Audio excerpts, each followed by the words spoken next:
Well, look who the DNVR Broncos podcast signed on signing day. The great Ryan Koenigsberg. Did we offer you a Lambo? Yes. That was it? Yeah, it was the Lambo that really kind of put things over the top for me. Did you see yesterday that the number one JUCO player at his signing pulled up in a Lambo? No way. Wait, like he signed, where did he sign with? Ole Miss, I believe. Wow. Yep. Wow. So then he like rolled up to the signing in a Lambo. Damn. Old Miss they're right up there with CU in terms of like the transfers, right? Yep. But is JUCO technically not a transfer? That's a good question. I think it actually does count to your transfer class. I mean, that would make sense. Yeah. Damn. Yeah, that's a hell of a ride. How about this throwback episode, though? I love it. For those of you who are new here, we must have done 1,000. Yep. 1,000 Over. podcasts. Yep. It's like just like this, just you and me. Yep. Very different settings for most of them. Yep. I think because we did a couple. We did many, probably a couple hundred, in studio with YouTube with the cameras like this. But before that, probably like 800 before were either like in your apartment, in an office, but not on camera, and then of course inside the Broncos facility in a broom closet. In a broom closet, baby. The broom closet boys are back. I mean, we talk about it like certain points in the company's history. We talk about, writing the book one day that'll be wrote. And, you have way more stories of just other things with different beats, but then other cities and stuff. But I think we've got, from the Broncos beat, I think we've got plenty of stories ourselves. I'm excited for the broom closet chapter, which ends with the president of the Blake Bortles fan club getting us kicked out of there. And you remember the John Gruden... what was it? It was Marquette King. Yes, Chucky John Gruden. Yeah, it was just like a storage thing. Like Marquette King had like made like a Chucky doll. Yeah. Like on a stick. Yeah.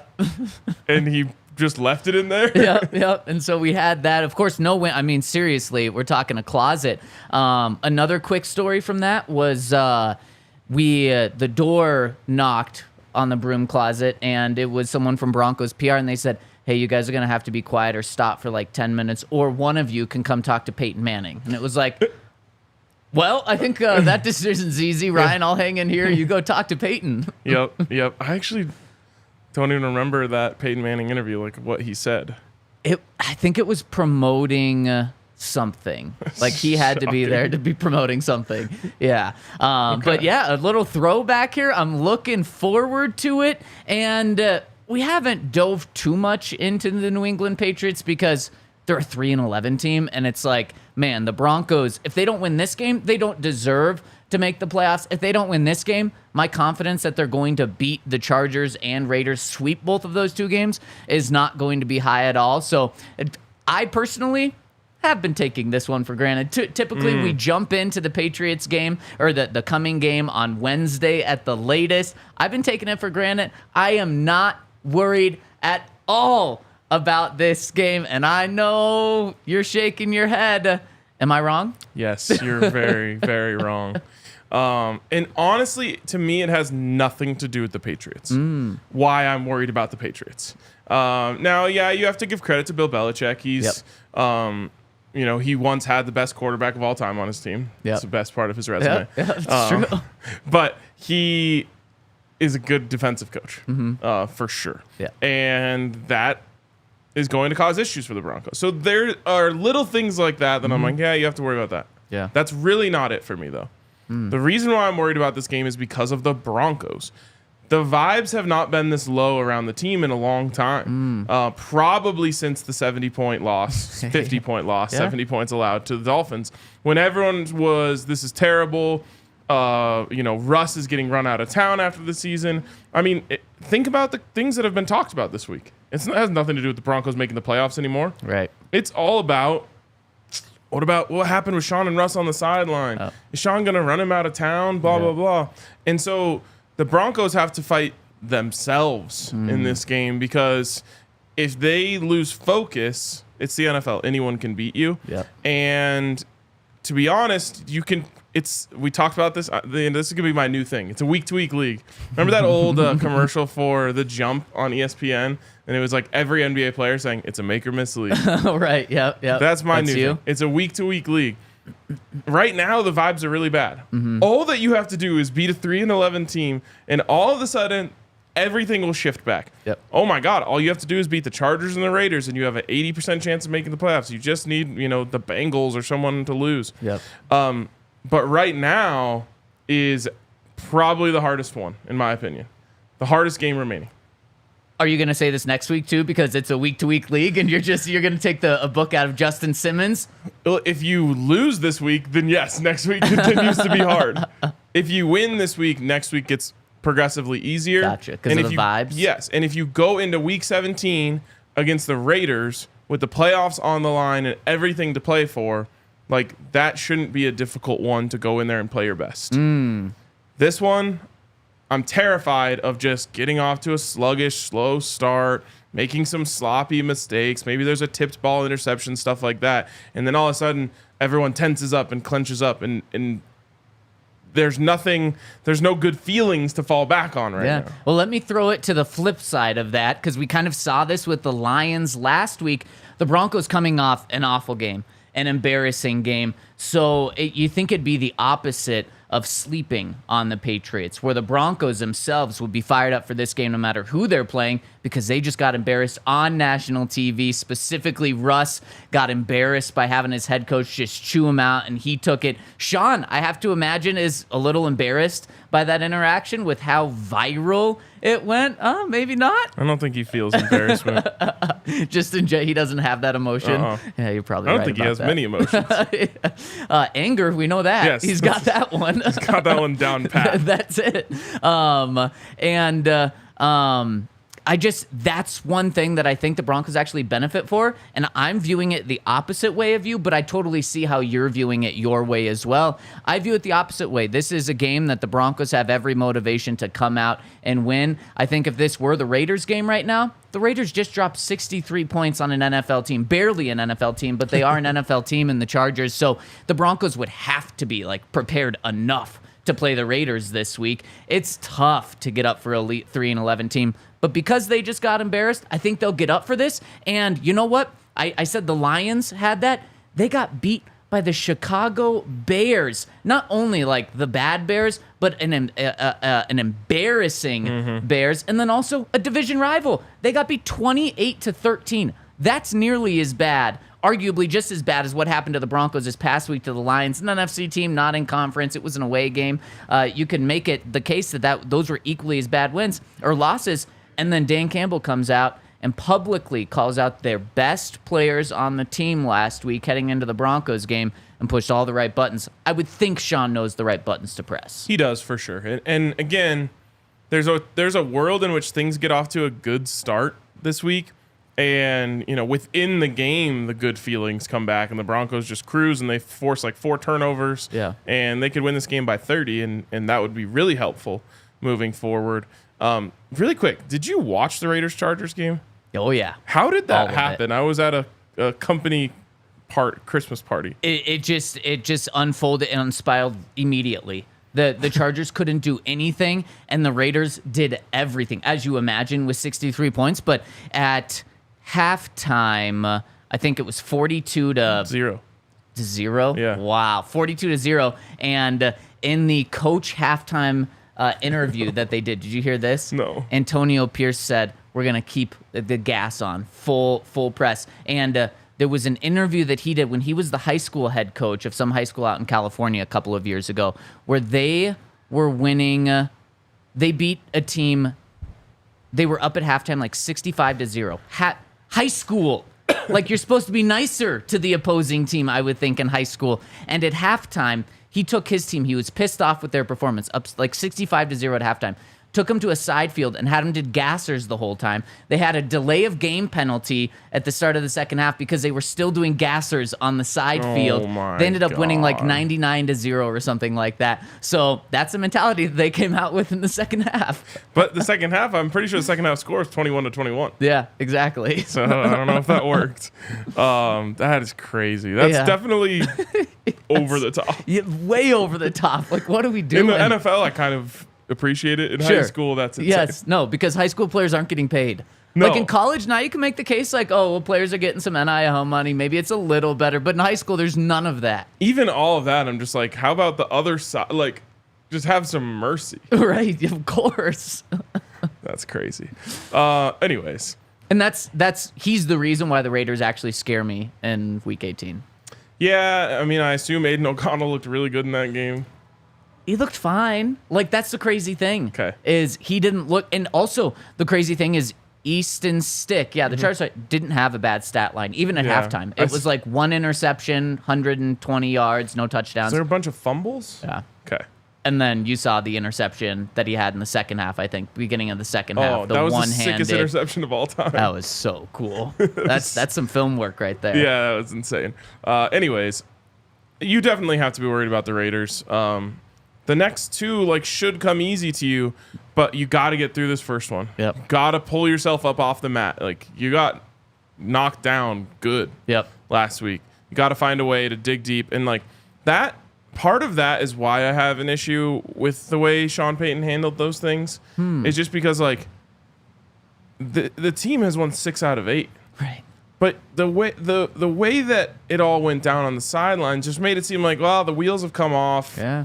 And this team's terrible, and it's over for them. And I just feel like, I realize he didn't do this on purpose. Like, he's just a human who had an emotional reaction to what happened on the field. And I think he's actually telling the truth when he says, yeah, I was really mad about the call. Right. And that just spiraled. Everyone's experienced that, right? Something pisses you off, and then someone else crosses you the wrong way, and it sets you off.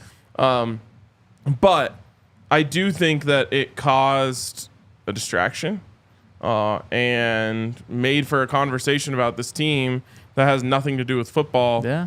And that's stuff that happens to bad teams. It's true. But a team that's fighting for the playoffs should not have to do this whole, someone asked Russ yesterday if he's talked to Sean Payton since Sunday. What if he said no? He's like, I haven't seen him, actually. Is he here? No, I actually don't think we have spoken. You're right, though.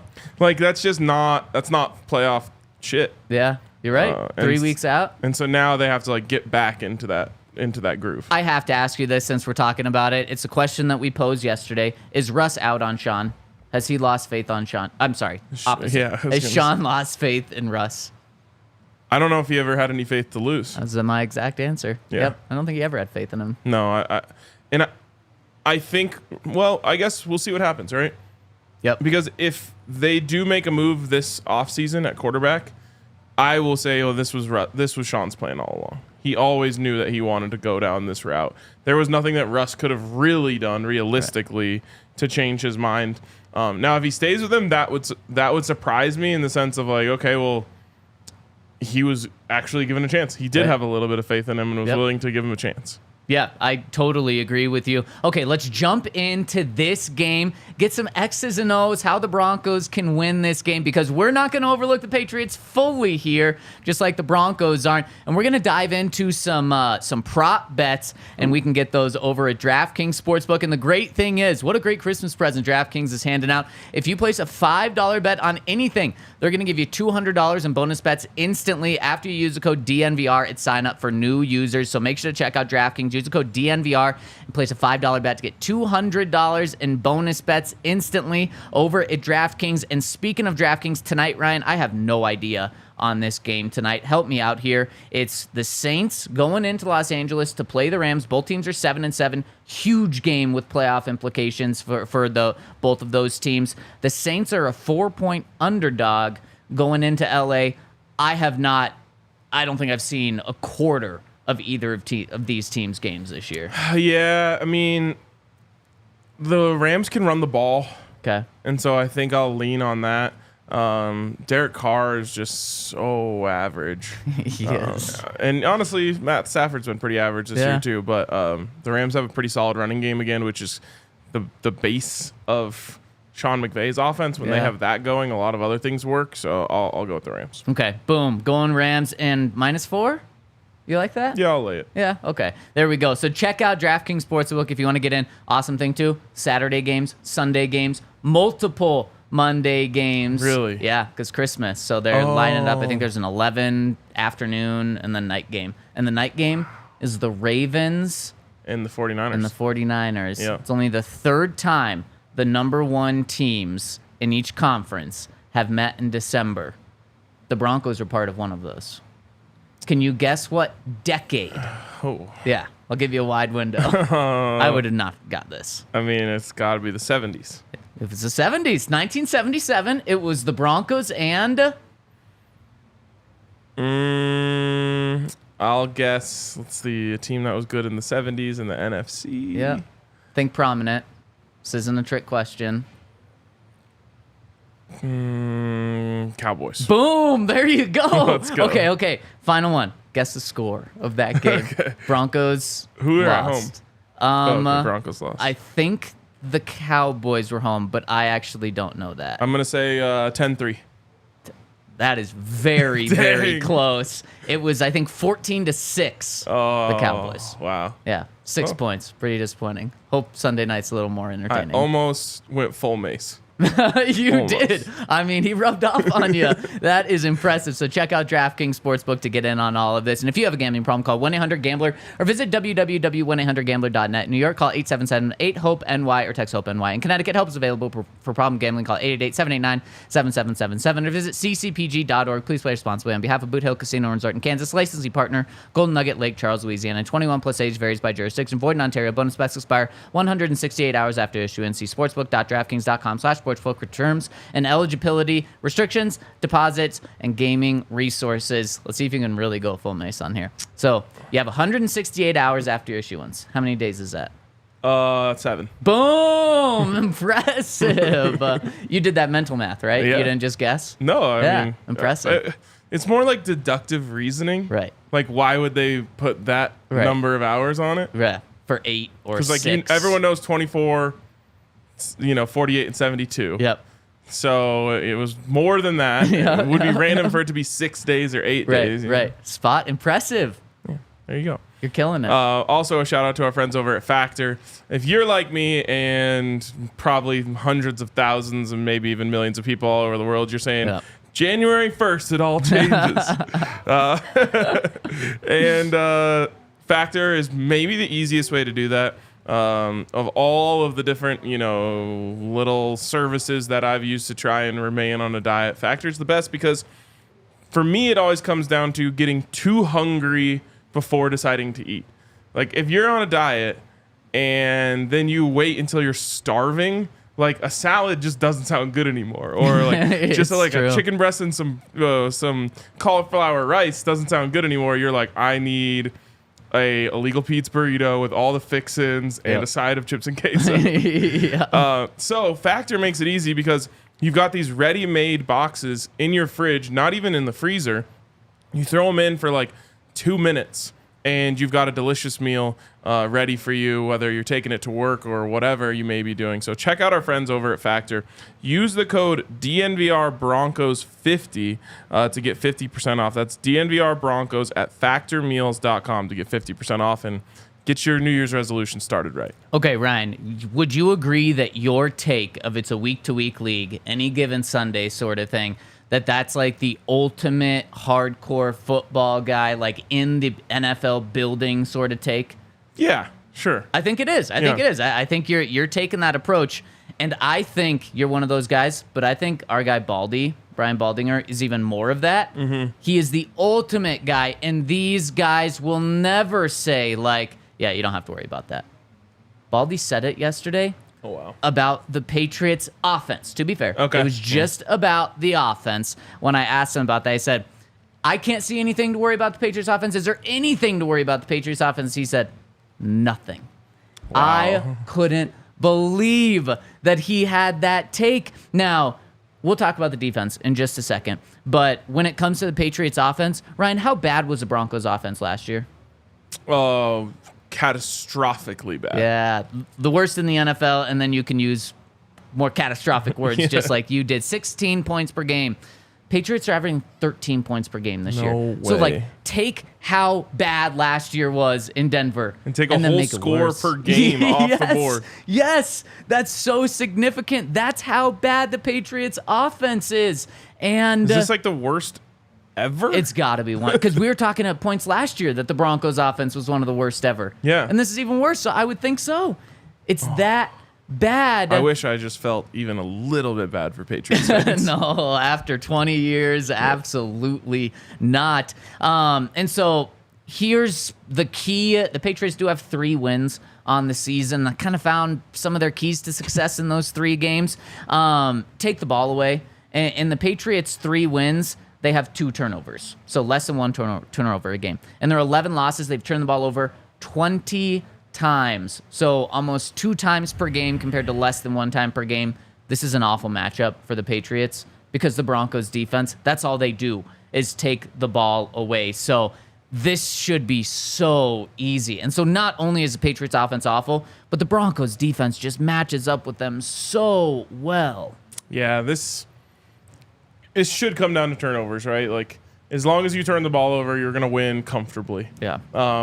Everyone has kind of pointed to the Broncos' whole turnover luck thing, and I'm scared because I can envision a world in which that stupid fucking fumble that they forced against the Texans, that they just let sit there, that they didn't fall on, like haunts us forever. Yep. Because we're like, oh, that's when the turnover luck changed, which I think turnover luck is a fallacy. But I'm surprised you think it's a fallacy. to me, it's just like good teams that create turnovers. Force them. Yep. And then bad teams don't. Yep. And there's going to be a few outliers, as there are with all things.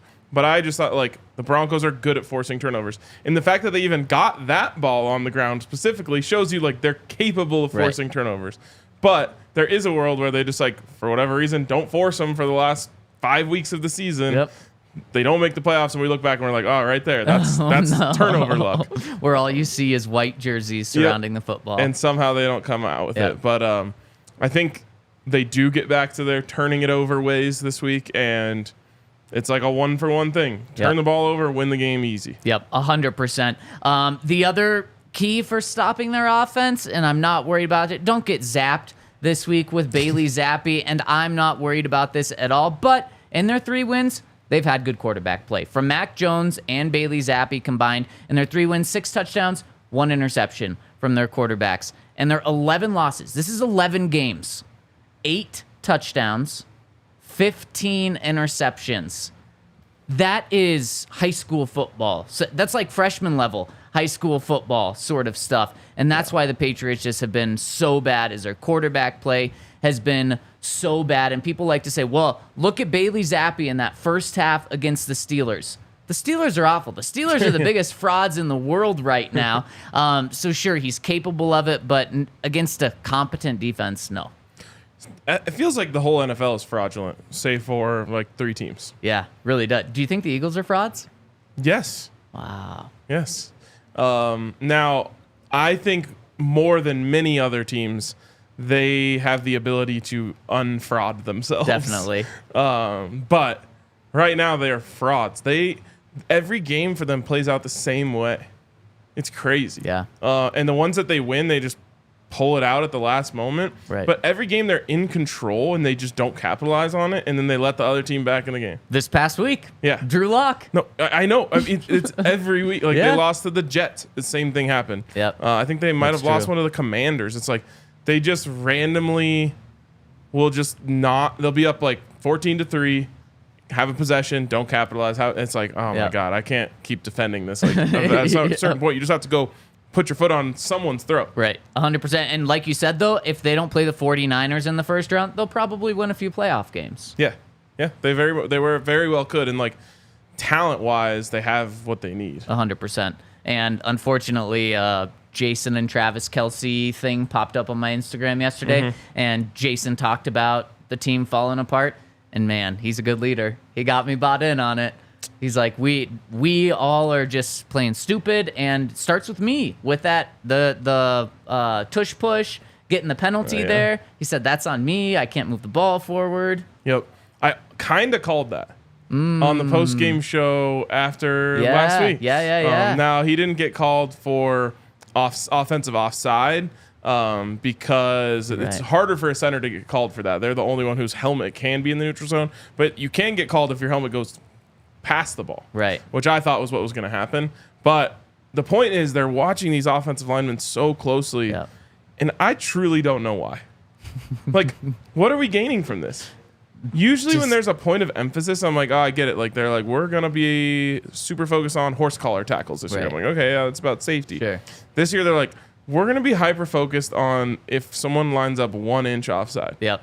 And the thing is, it is a penalty. So zero defense of Kadarius Toney or anything. But if he is the half yard back and onside, does that impact the play? No, and that's what the the Chiefs fans were trying to make the case of. My whole thing is like, you have to, where do you draw the line? If the line, of course. Like, you literally draw the line at the line. Yeah. If you don't draw it there, then it's like, well, what's wrong with just lining up 5 yards offsides? Or no, 100%. But what I'm saying, typically their points of emphasis are things that like do impact the game or player safety or something. This one is just interesting. I agree. Yeah. What is it? I think it's up to now more offensive offsides have been called this year than the last 10 years combined.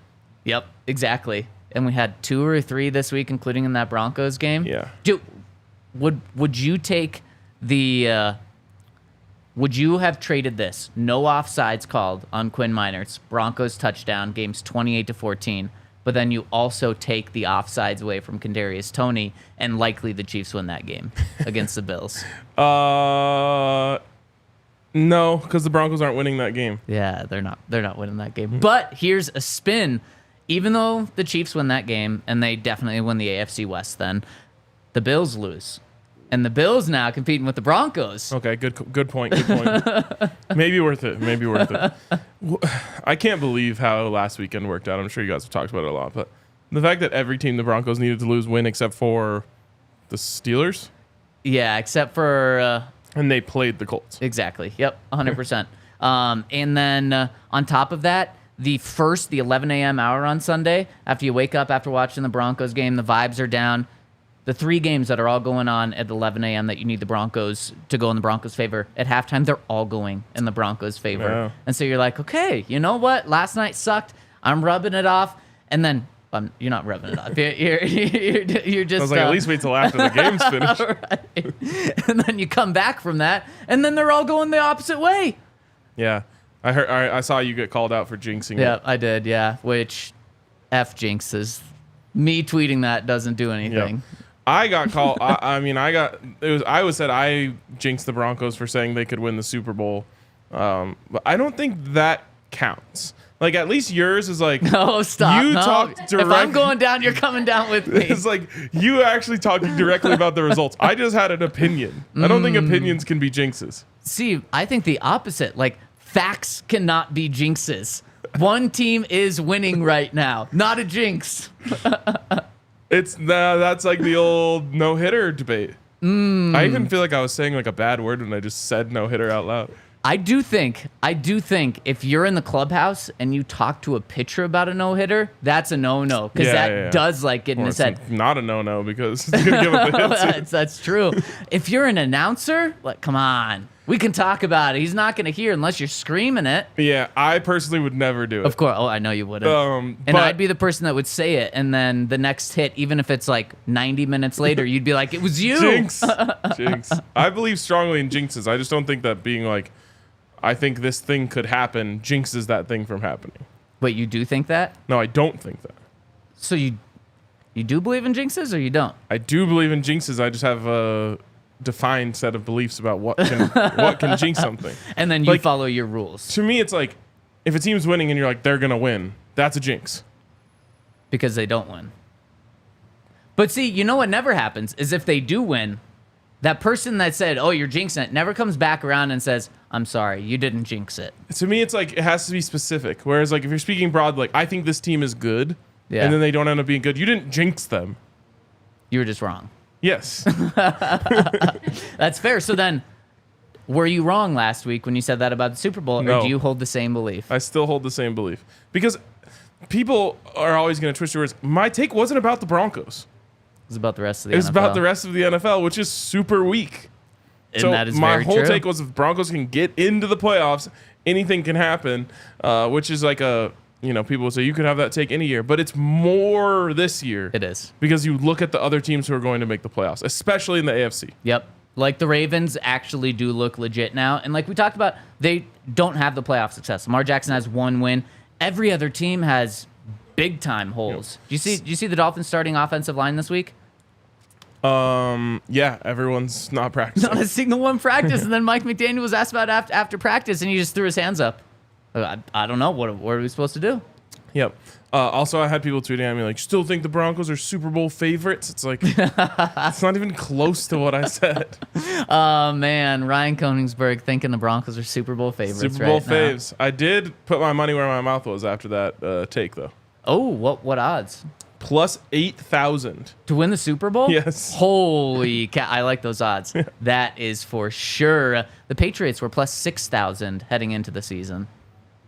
Wow. So I like the Broncos odds at plus 8,000, way more than that. I also like our friends over at Primo Hoagies. Ryan, you know all about that Philadelphia hoagie. Hoagies. And Primo Hoagies is the closest you're going to get to that without having to go out to Philadelphia. Delicious. Broccoli Rob, I've never seen had a more delicious broccoli in my life. And then it's on a sandwich with perfect buns, and then with great meat and the melted cheese on the inside. I might have to be a go-to this week before getting into the Christmas spirit. So check out Primo Hoagies. If you want a party tray for any Broncos game, you can get them by going to primohoagies.com. You can order in advance. Just go there, pick it up, or you can go there for lunch, dinner, anything. Go check out one of their 2 stores in the Denver metro area over at primohoagies.com. Also, oh man, I thought I had it memorized. Golf passport. Yes, Yep, golf yep, yep. passport. It's you. It's in your blood. Golf passport is sick. And it really gives you an opportunity to expand your horizons when it comes to golf in the state of Colorado, which there is an endless amount of. One of my favorite things about Colorado golf is you can get city golf right down here, right down the street at City Park. You could get mountain golf. I mean, endless amounts of mountain golf. You can get links golf kind of in that plainsy part out east. Every type of golf is available to you in Colorado except for like beachside golf. Yeah. Which, and if you come to Colorado for that, that's probably on you. Yeah, exactly. But the Colorado Golf Passport has deals at all of these places. And so in a world now where you have to book tee times 2 weeks in advance, you have time to plan out, like, not just going to the course down the street from your house. If you're going to go, hit up the group chat and be like, hey, you guys want to go up to Steamboat to play next week? Or even closer, you go to, Loveland. So the Golf Passport's sweet because it has deals all over the state. You get buy 3, get 1 free. Maybe you're getting a bucket balls. Maybe you get lunch with your round. But I love it because it really gives you an opportunity to see where you can go and get some great deals at the same time. So use the code DNVR10 to get 10% off your Colorado Golf Passport. I love it. Okay, before we jump around the league, it's also a great Christmas present, especially last minute one. That's a great point. Yeah, very good. Christmas 5 days away. You done with your? No. Also, how is it Christmas? Almost Christmas. It's 65 degrees today. I know. The good thing is apparently snow for Christmas Eve. Wow. Which is the Broncos, not only Broncos game. Russ says he likes playing in snow. It's Christmas Eve, get you in the mood, and then you're supposed to wake up with white Christmas. All right. Yeah. I'll take it. Yeah, so I'll take 67 now and then snow. That's perfect. Okay, before we go around the league and pick some games that matter to the Broncos, let's flip over to the other side of the ball really quick, where the Patriots defense, if you want to be concerned about the Patriots, it's because of their defense. They're a good defense, really well coached. Obviously, Bill Belichick, that's his bread and butter. They can take away the best weapon, which I don't really think impacts the Broncos that much. You imagine that's going to be Courtland Sutton for this game. It hurt them last week. Yeah, that's very true. But it's a bad matchup for the Broncos here. And the reason why is the Patriots have the #1 run defense in the NFL. And unfortunately, it's been even better these past 5 weeks. These past 5 weeks, the Patriots are averaging 56 rushing yards given up. In 5 week span, that's insane. Yeah. So the Broncos can't give up on the run. They're still going to have to try to run. but you're putting a lot more on Russell Wilson's shoulders for this game, and that's scary. So that's going to be the Broncos' key if they want to move the ball is to throw the ball. Yeah, and that's why it's not as simple as it sounds, right? Yep. Because if you look at the way the Patriots win, it's they keep you in a really low-scoring game, and they have a couple things go their way, like Bailey Zappe throws a pass that goes through 2 defenders' hands and into Hunter Henry's for a touchdown. Yep. And the Broncos, no one can act like they're not susceptible to getting sucked into a game like that. Right. So it does worry me a little bit because they've made their whole identity running the ball, which is a good place to be. But you see, like last week, when someone takes it away and stops it, you really struggle to do things. So that's a huge worry for me. Yeah. Now you should be able to lean on Russell Wilson to give you more than 13 points. You should. Just by throwing the ball. But certainly not a given. So over at DraftKings Sportsbook, the over-under passing yards for Russ, what would you set it at? 200. 202.5. Impressive. Man, you are spot on I'm today. dialed today. So it's because you got the money shirt on. It's true. What's it called? Just the Shador? Shirt? Yeah. S2? I don't know. S2? Yeah, almost PS2. Yeah. So 202.5. Saying that the Over. Broncos should pass the ball. You take the over? You do take the over, and you also take the under on Javonte Williams' rushing yards, which I felt like was incredibly high. Yeah, 55.5. Yeah, I mean, This is the first week that I'll be taking the under on that. what sucks is that Javonte has not been very good this year. Especially recently. Yeah, and in moments and spurts, we've been like, oh, that's old Javonte. Yep. But he's been concerning us as of late.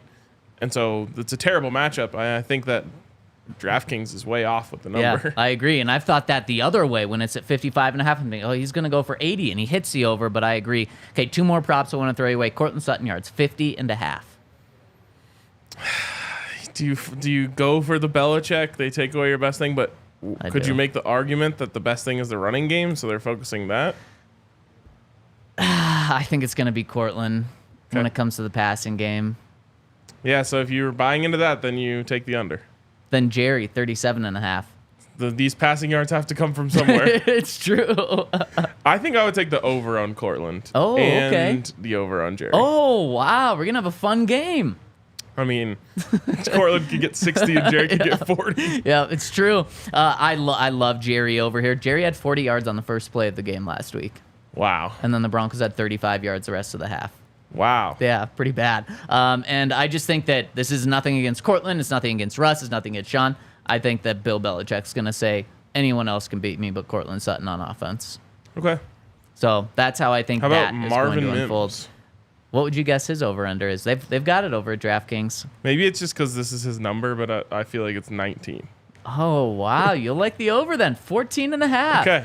The thing with Marvin, and Takes I one. felt like this exactly. All it takes is one catch. And honestly, if you think he's going to get one catch, I wouldn't care if the line set at 14.5 or 19.5. Yeah. He's going to hit the over, I would think. Except for the one catch he's been having lately is just a screen. Yep, exactly, which sucks. It's so easy to be like, well, they're just going to, all they have to do is target him one time down the field. And it's like they Once. never do that anymore. Yep, or the ball's underthrown and it's a pass interference, so the play worked, but he doesn't get the yards.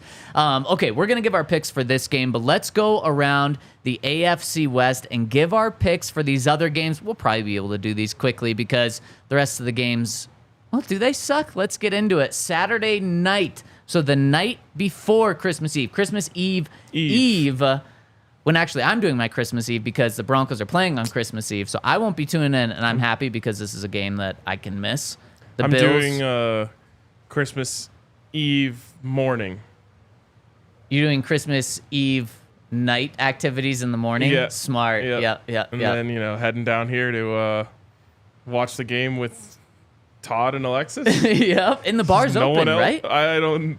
Is it? I thought I saw Okay, bar's that we... probably open on for the game and then not on Christmas Day. That makes sense. That's probably right because I actually asked someone that yesterday, and I'm pretty sure I saw a graphic floating around that we're having a Christmas Eve watch party. Damn, if you come through, you're a real one. You are a real one. Yeah, it was weird. Last year, it was you, me, Henry, probably. Allie. Allie. I think that was it. right? Probably, yeah. It was the four of us watching the game and an entire bar by ourselves because it was Christmas. Yep.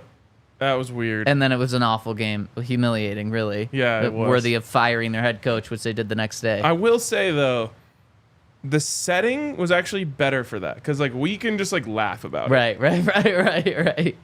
It would have been depressing if the bar was open and it was half full to start the game, and by the end of the game, there was no one. Yep, yeah, exactly. I agree. But also, like, there's just a lot more people around, the more angry people are. Yeah. On Whereas, Christmas, like, we were just like, I can't believe this is happening. Yeah. And, like, we're, like, looking at tweets of SpongeBob, Patrick Star roasting Russell Wilson, and, like, that's fun. That could be funny. So bad. Yep. Did you see, that reminded me, because the Chargers used the SpongeBob Patrick Star thing on their schedule announcement for the Broncos this year. Did you see their most recent social media thing that they did yesterday, I think? No. With their kicker.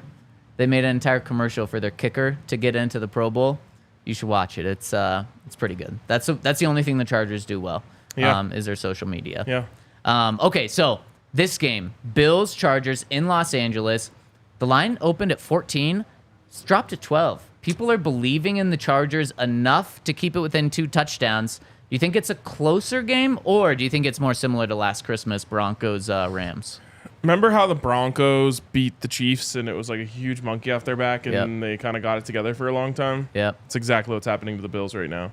I thought you were going to say with the Chargers, this game starts No. The Bills, Josh Allen kind of had a monkey on his back of the fact that that Patrick Mahomes had his number. He finally gets over the hump against them. Now they're rolling. Bills by 20 plus. I'm right there with you. Honestly, when it was 14, I was like, yeah, I don't even care about hooks with this one. Now it's 12. It's like, yeah, easily. I love that analogy. And people are saying, in fact, it was Russ yesterday that said, he essentially said, if we win out, we're going to be a team that no one wants to play in the playoffs. And absolutely, they'll be 9-2 to finish the season. I agree with Russ. But if and when the Bills make the playoffs, that's not a team that you're going to want to play. Oh, no, and you would absolutely rather play the Broncos yes, than the Bills. 100%. So, yeah, I think everyone on the cruise got the Bills winning this game easy. Then on Christmas, this is a Christmas game. I think this is the afternoon game. You've got the Raiders going into Kansas City. The Raiders, who are with an interim head coach, an interim general manager, a backup quarterback, but they just dropped 63 points on the Chargers. And had 10 days rest. Yeah, that's a great point. And the Chiefs. 11 days rest. Yeah, right, because of the Monday. Yeah. And I guess the Chiefs are coming off a win. Man, I just still think that their last game was the implosion against the Bills and the Kadarius Toney. But they did win against the Patriots this past week. Can the Raiders do this? No. Like, they can't. There's like no chance. I think this is one of the times that you would actually have rather played sooner. Like right off that right, when you're 'cause just you're hot. riding the vibes. Yeah. Now it's kind of worn off. The Chiefs have had a chance to kind of get their stuff back together. Yeah. I think the Chiefs win easy. I don't know the spread. It's probably about 7.5 would be my guess. I'll check on that. I might take the Raiders with the spread here. But yeah, I think the Chiefs will win, and everyone thinks the Chiefs are going to win on this one. But of course, if you're hoping the Broncos can somehow still win the AFC West, I think that really disappeared after the loss last week. But if you want it, then you want the Raiders to win here. But the Raiders still technically in the running for the playoffs. So what's crazy, if the Raiders win out or win their next 2, then Week 18 could mean winning you're in for Broncos Raiders. Yep. It could. Now, the Raiders have to have many things break their way besides just that. But that would be wild. What is their best possible record? 9-8. Okay. So, like, technically, the Broncos can go 9-8, which would mean 2-1 down the stretch. And they have, like, a 7% chance of making the playoffs if that happens. And Henry put together all the calculations. If the Broncos lose this week, so the best they could do is 9-8, and everything breaks their way this week. No, if they go 2-1 and everything breaks their way this week, they'll have a 48% chance of making the playoffs. Wow. Don't leave it up to that. No, definitely don't leave it up, especially when you got the world's giftiest schedule. Yeah, 100%. Okay, let's get to the rest of the games that matter for the Broncos and also give our Broncos pick. I'm really curious to see how you're viewing this game, Ryan, in terms of the score. But first, I got to tell you about our friends over at Shady Rays. The awesome thing about Shady Rays is it's a great product. They have so many different options of sunglasses, also ski goggles that you can get into. Perfect time to get into those now. They're affordable to start, and they have over 250,000 5-star reviews, so we don't just love them, everyone loves them.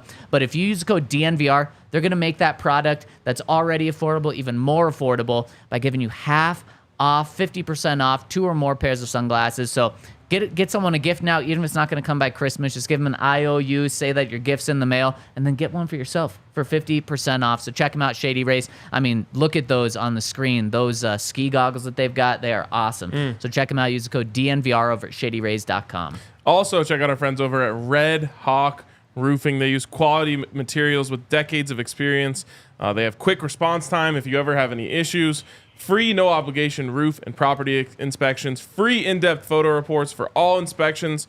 Winter is supposed to be here. Yep. It is not yet here, which always makes me think that the winter itself is going to be more aggressive. Right. And January and February are just going to suck. Yes. So if you're looking for a new roof over your home or business, be sure to check out Red Hawk Roofing at redhawkroofing.com and tell them DNVR sent you. All right, let's get into our parting shots and go around the league. And of course, parting shots presented by our friends over at Breckenridge Distillery. Ryan, every day, this bottle of whiskey in front of you just gets like a centimeter less each and every day. Someone's enjoying it, and I don't blame them. The Breckenridge Distillery is great. It's Jordan Seaton saga. It's taking a lot out of me, Zach. Oh, man. You're going to have to crack the other bottle open soon.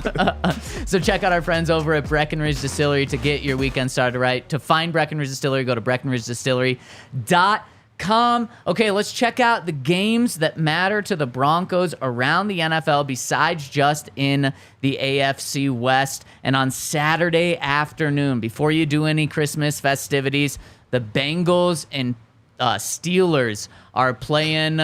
You want the Steelers to win this so bad because you know how scared I am of the Steelers the final 2 weeks of the season after this week? None. That's why I don't think they're going to beat. But, I mean, it's in Pittsburgh. Anything can happen in Pittsburgh with Mike Tomlin. He's still going for that never had a losing season thing. So Bengals do have a backup quarterback, so you really, really hope the Steelers can win this one. It would give them an 8-7 record, but it would knock the Bengals down to an 8-7 record, which would just be huge. Any chance of that happening, Ryan? Of the Steelers beating the Bengals? Yep. Yes. Yeah, I agree. Yes, there is a chance. Yeah. The Jake Browning Linsanity run has to end at some point, right? You would think so, or else he's going to be the Broncos quarterback next year. Oh, God. Yeah, I feel like that has to end. What is going on with backup quarterbacks this year? It's insane. They're all playing. I know, but a lot of them are good. Yes, including Joe Flacco. Case Keenum got really lucky last week. But you know, he also found a way to win. He did. And speaking of that game, you realize we're likely going to have Joe Flacco against Case Keenum this week? Oh, my God. We're one Jared Goff injury away, which I wouldn't wish upon him. Yeah. From like every Broncos cast off quarterback starting in the NFL right now. Wait, who would? Oh my gosh, you're right. Wow, because is Trev playing for the Jets this week? Trev is playing. Drew is playing. The only one who's Holy definitely not crap. playing is Paxton Lynch. Yeah, that's true. I saw the highest drafted at of them all. Chipotle recently. Wow, Denver local? Yeah, Paxton Lynch still? I guess he was wearing a Steelers shirt. Oh, I guess that was the last team he played for. Wow. Maybe he's really trying to get a job back because they're playing Mason Rudolph this week. I mean, Paxton, what is going buddy. on? How could you not be in that running? The craziest thing for the NFL is that this hasn't resulted in like a catastrophic product. Right. Like somehow Jake Browning's slinging it and it's entertaining. It's true. It's true. The Broncos, I mean, talk about everything going right for them. This should be it for them. So do you like in that game? It's in Texas. It's the Browns, Texans, 2 backup quarterbacks. Who do you like? The Browns. By a lot. Wow, by a lot. I think that's what you want. So right now where the standings are, the Browns have the first wild card seed. They're 9-5. Then there's like 4 other teams sitting at 8-6, including one of those being the Texans. I think with the Broncos being 2 games back of the Browns, you kind of just want them to run away with that first wild card and then knock everyone else down. So I think you do want the Browns to win that game here coming up. And then the Broncos just fighting for those final 2 wild card spots. And if everything goes right, and if the Bengals do lose this weekend, Broncos could have the same record with them. And the other team that's in that wild card spot is the Colts, 8-6 Colts, going into Atlanta to play the 6-8 Falcons. Speaking of quarterback issues, they've got it too. I know they were like gonna decide who their quarterback was. I think they're going Heineke. Do you like that? Yes, I like that better than Ritter. I do too. Yeah. I think he can pull one out of the hat. So man, I so hope so. This just still isn't looking great. Damn. But then you see a path for the Bengals and Colts losing. I know, but it's just like, can anyone play a good team? Right. It's then you true. remember there are no good teams. Yeah, it's so true. The good thing is the Broncos have the easiest remaining schedule among all of these teams, and that's why they really have to take care of business. We talked about the Bills playing the Chargers, and for the most part, those are the games that everyone is going to have their eyes on this weekend. I think there's one more game. Nope, that's pretty much it that you're going to be watching. So that's what we're looking for. But Ryan, if the Broncos don't take care of business, 1, they don't deserve to be in the playoffs. 2, their chances go down to 7% at best, and they have to win the final 2 games for that to stand. So they've got to take care of business. Are they going to? Let's give our final predictions, but Todd's not with us today. He's not feeling well, but we've got the fired up Todd ready to get us Fire going. us up, Todd. Fire us up. I got it. Hey, turn up, TD. Let's go get this man turned up. Oh my God. But this feel fucking great. This feel fucking great right here, baby. Hey, we got to cross the line. It's time to whoop their ass. It's time to whoop their ass. Let's bring them to these boys now. Let's go, y'all. It's on us. Let's go to one. Let's go to one. Broncos on 3. 1, 2, 3. Broncos. So ready to go. Let's go, baby. And we got kind of a glimpse at the environment that it's going to be. Night game snow for the Broncos. Russ says he likes to play in snow. He said he played in snow in Seattle a few times. Don't know if I believe that. He kind of said it with some question Maybe he marks. meant like while he was playing for Seattle. Oh, and he, yeah, you're right. And they played in Minnesota, or I don't know, that's dumb. Green Bay, that's a snowy place. You're right. He definitely played in some snowy playoff game, I remember. Ooh.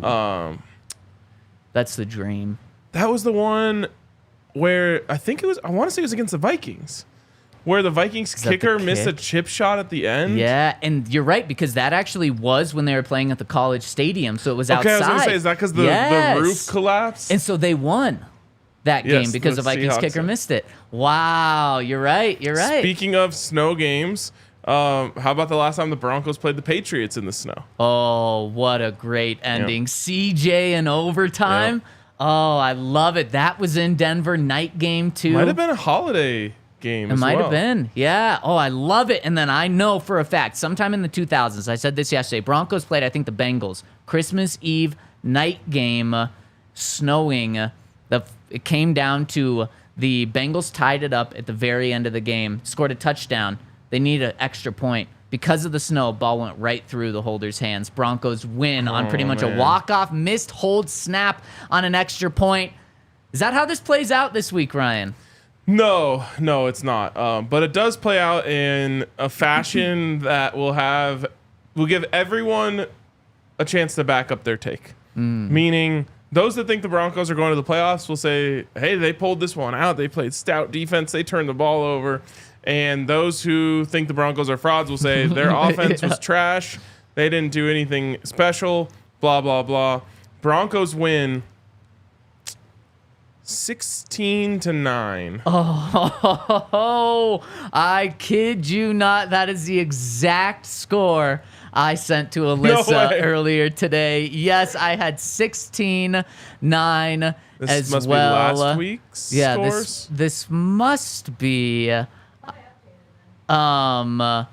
because unless I sent you the wrong score, but that's the one that I had in my notes. But I'm actually gonna, if it's okay, Alyssa, I'm gonna change my score as well here. Okay, in my notes, I had 16-9. Showing you, Ryan, right there. He might have just changed it, but yeah. 16-9. I'm going to change mine, though.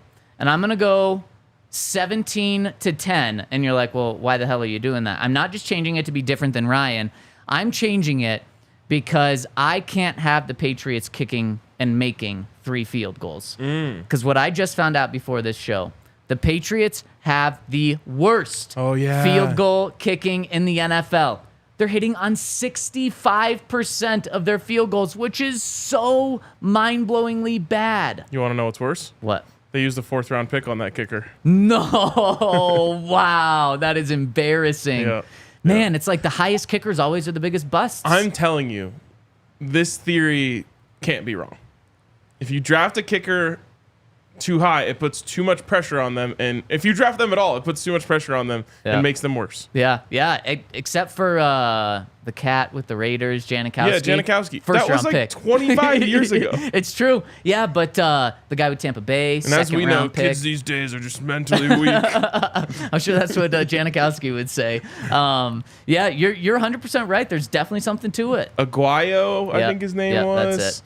Moody for the 49ers isn't hitting. No. This guy. Yeah. There was another one recently. Like, I just think it's such a mental job that having everyone expect you, okay, well, we drafted this guy, you better be perfect, is a negative. Yeah, 100%. So not only is this dude bad, but it's going to be sloppy conditions. I think the Patriots, if they hit all their field goals, it might be 17-16, but they're going to miss a couple. What if it's 16-9, but it's touchdown, missed extra point field goal? I should have stuck with that. I should have stuck with that and gone with that. So I love it. People are saying, oh, God, no, please not 16 points. If it's 16-9, I'll take it this week. If it's 2-0, I'm in too. Because it's not college football. Doesn't matter. No style points. If you're undefeated, the committee you're ain't gonna leaving make us it. out. No, absolutely not. So the over-under is set at 34 points. I think it started at 36.5. It's dropped. I like the under all the time. I do not think. I mean, what do I have? I have at most 27 points, and you're still a touchdown away from that. I love the under on this game, but not everyone on our panel, Ryan, likes the under. Todd's got the Broncos winning 27-16. Alexis has the Broncos winning 27-10, and Henry's got the Broncos winning, despite him saying he was worried about this game, 24-14. So everyone outside of you and me has the over hitting and blowout fashion. I hope everyone's right, because that's going to mean it's an entertaining game. That's going to mean it's really not a question in the fourth quarter. And I hope everyone's ready to just call it an early night, because it's Christmas Eve, and I hope it's a raucous environment there. And before we get out of here, I got to hit one super chat coming in from our friend Carlos, who says, coming to Denver for the first time this weekend, going to the game Sunday. I was introduced to DNVR through Coach Prime, but I love this channel. Can't wait to be there. Hopefully it's not cold. LOL. I think it's going to be awesome. Snow always makes it not as cold as you think it would be. It is crazy, man. Like, one of the big things, speaking of Coach Prime, that other programs try to use to recruit against Colorado is like, it's so cold in Colorado. If you look at Colorado's actual climate compared to a lot of the other schools where these kids are going, now if you're competing against like Miami, like you win. Ohio State, Nebraska, even Tennessee or Kentucky or any of those places, they're like as cold as Colorado and not nearly as sunny. And the other thing is, like, true. I would, and this is a person who has lived in cold weather take, but I think if people that don't live in cold weather experience both, they would agree. Give me cold with snow 100%. Over cold without snow all day long. It doesn't feel as cold for some reason. No, 100%, especially at a football game. That atmosphere and environment is so cool. And just be prepared. Like, the only way you get yourself in trouble is if you are unprepared for the weather. You bring a beanie, a nice jacket, and then some Hestra job gloves. Oh, you'll be fine. Yep, you will be fine, ready to go. You can even check out Foco, get those Broncos overalls. Those are super warm too. But wear them over like a winter jacket. Yeah. Oh man, I'm so ready for this game, and it should be a great holiday weekend. We're going to be starting you off on Christmas Eve Sunday, right before the game. Check out DNVR Sports on YouTube, where we got the pregame show going, probably right around 5:30, I think, is when we're going to be kicking that off. So right when those games wrap up, tune over to DNVR Sports for the pregame show. Then postgame show, despite it being like 9 p.m. on Sunday on Christmas Eve, we're going to be rolling with you. So tune in with us then. If you can't catch it live because you're sleeping for Santa coming, tune in on Sunday when you're just hanging out after you open gifts. Thank you so much for rolling with us today. We will see you on Christmas Eve. Have a wonderful holiday weekend. We all silly like the mayor.